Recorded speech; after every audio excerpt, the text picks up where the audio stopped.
This is my final research project. Today I'll be talking about Eugène Delacroix, or more importantly, his masterpieces we call artwork.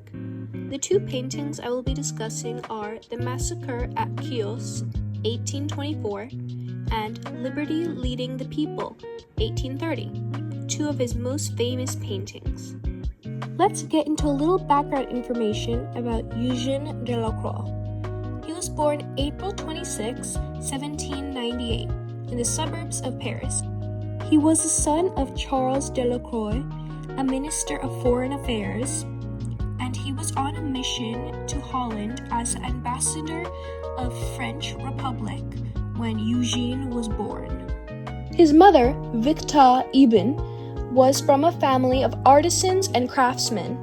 Both of his parents died while Eugène was still young, so he ended up being taken care of by his older sister, Henriette de Verdenac. When he was 17 years old, he began taking painting lessons from Pierre Guérin. Guérin was a tolerant teacher who attracted the middle class. Now, let's talk about one of his paintings. First is The Massacre at Chios, 1824. The Massacre at Chios is an enchanting oil painting with deep meaning behind it, made in 1824.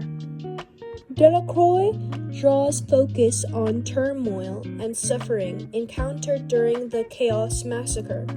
Bright reds, deep blues, and sharp light and dark contrast. The Chaos Massacre took place in 1822 as part of the Greece War of Independence against the Ottoman Empire.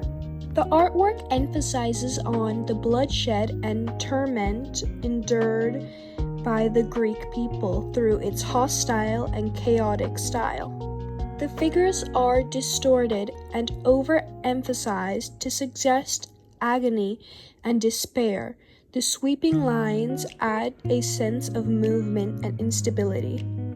The viewer of the painting experiences disorientation based on the setting with crammed people. The artwork's dramatic elements are strengthened by Delacroix's application of design principles.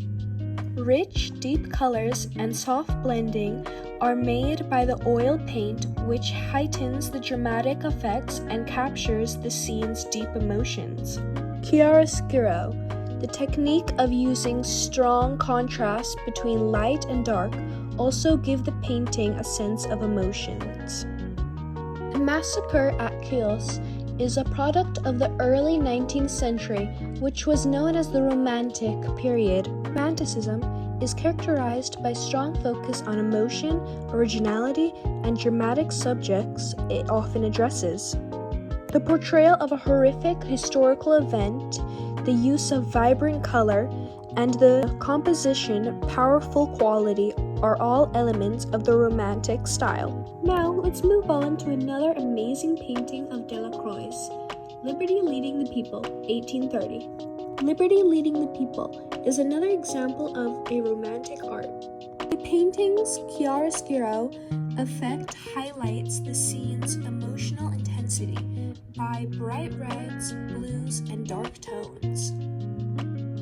As a heroic symbol of freedom, the center figure of liberty is shown leading a diverse collection of revolutionary individuals in a powerful contrapposto position. The combination of shape and color also highlights the people's intense devotion.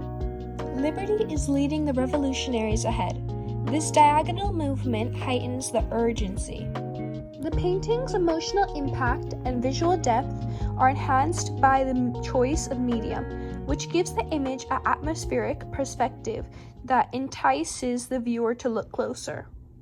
The artist depicts the figures with a sense of movement and energy because of the oil paint, which is similar to the fine details seen in South Asian yakshi sculptures. This technique supports passion themes in painting, enhancing its visual and emotional narrative.